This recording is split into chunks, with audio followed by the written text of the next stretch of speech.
Zhuangzi's Fables and Their Wisdoms. Module 3 on Craftsmanship.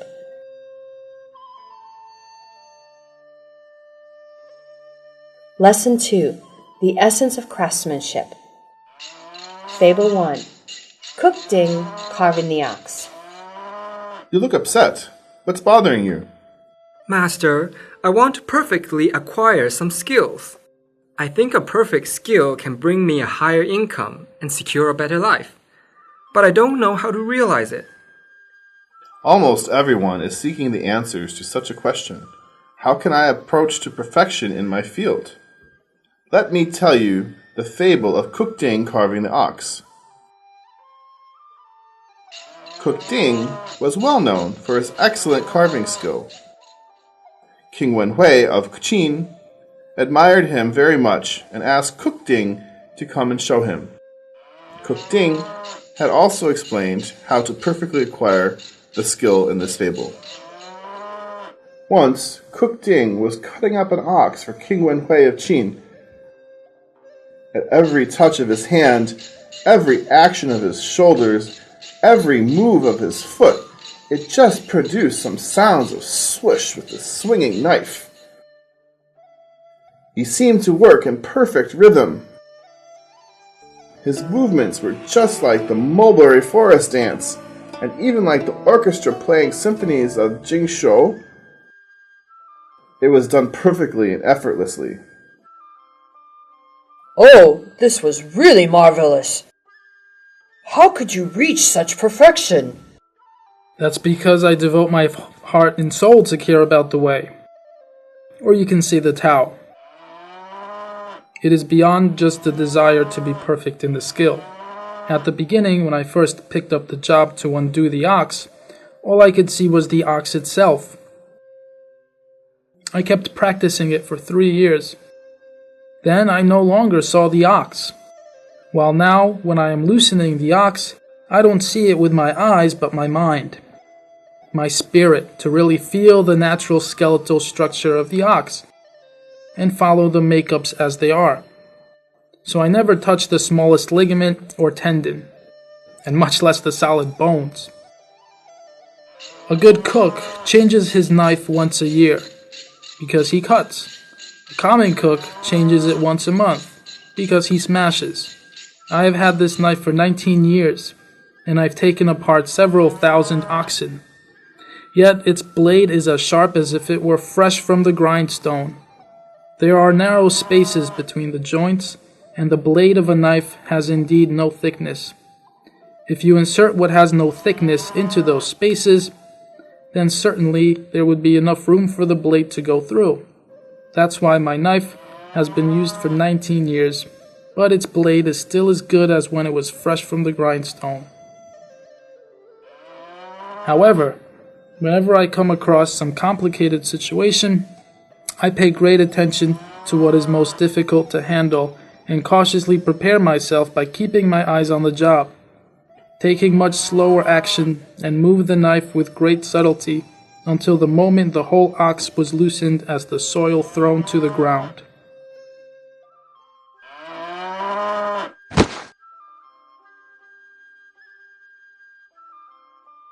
Cook Ding stood there holding the knife and proudly looking around at everyone, completely satisfied to enjoy his triumph.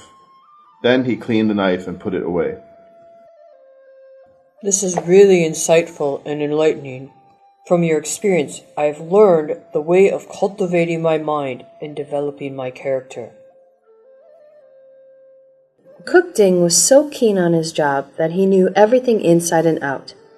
This is the essence of craftsmanship, and so is the essence of approaching perfection in almost every field. Practice makes perfect. This is a golden rule. If you don't want to just write an ordinary book, but write a New York Times bestseller or an award-winning science fiction, then you have to be as diligent as J.K. Rowling or Liu Cixin.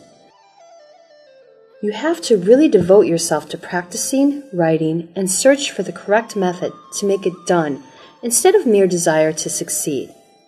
Indeed, the complexities of everything are also like the skeletal structure of the ox.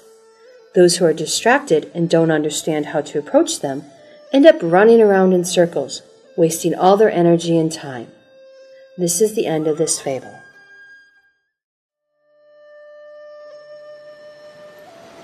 Fable 2. Swimming in a Waterfall.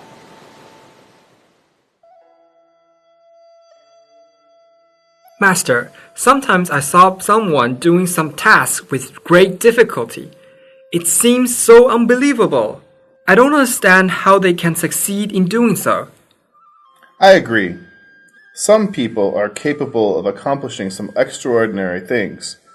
Let me tell you a fable of swimming in a waterfall. In this fable, Confucius and his disciple saw a man swimming in a great waterfall. Indeed, Confucius enjoyed traveling a lot, and he talked to the people he met on his way. So he had a very extensive experience.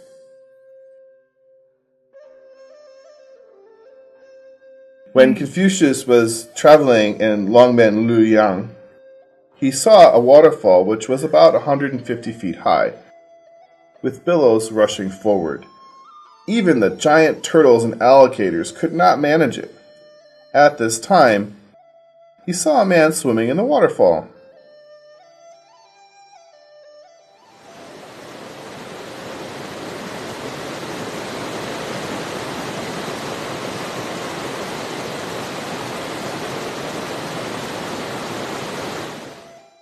Aha! That man is in danger. He is killing himself. Hurry and go save him. Yes, master.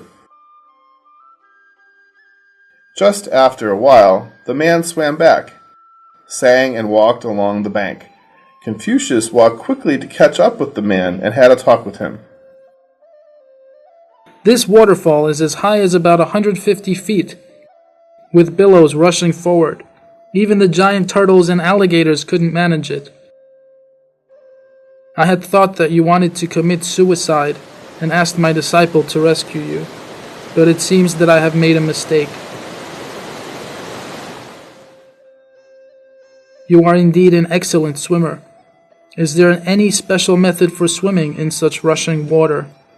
No, I don't have any special method. I've been around water so long that it's second nature for me. I go in with the eddies and out with the swells.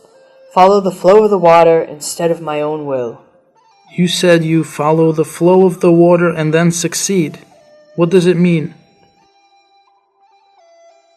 The method of success for one is to abide by the nature without intention. Life is not being, it is becoming. In the harshest situations, we have to be adaptive and flexible, so as to survive and thrive. The highest level of Tao is to adjust to the nature, instead of being too focused on our own will. We have to abide by the rules and adjust to the conditions too. This is a way to cope with the nature and also a way to deal with tough challenges. This is the end of this fable. Fable 3. The Dragon Slayer. Master, I'm always upset with how time flies. It seems life is too short to realize all my dreams. I want to be someone of great achievement. That's very common, especially for young men.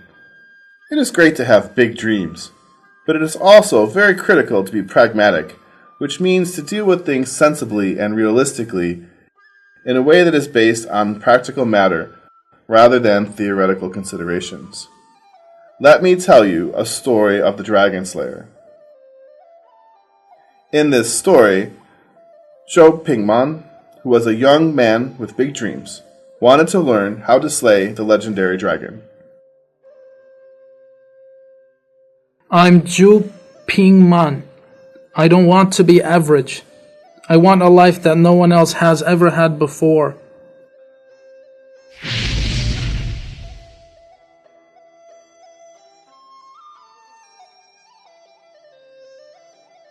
I want to be the unique hero. Maybe I can learn to be a dragon slayer. Wow, that's really amazing.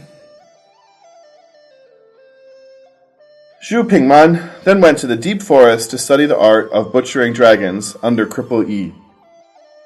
It cost him all the 1,000 pieces of gold that he had saved. After 3 years, he finally had mastered the art of slaying the dragon, but there was no dragon in the world, and no one could hire him to use his services. Ambition is important. Ambition can be used as the fuel for motivation. It can be combined with determination to achieve success. Successful people are described as ambitious. They attract attention and get the best out of life at every turn. But it should also be balanced with the acceptance of reality. Ambition without the concern of reality is just a bird without wings. Having a dream is not daydreaming. Even the most prominent skills are meaningless if they cannot be used in real life. Therefore, the study of a craft or a skill should focus on the needs of reality. Our efforts should mostly be directed to the major problems that need to be solved urgently in social reality. To be pragmatic does not mean to sacrifice our principles, values, and pioneering spirit. But we have a responsibility to apply our innovation to the real problems that need to be dealt with, such as energy crisis, natural disaster forecasting, and the like. This is the end of the fable. Thank you for watching.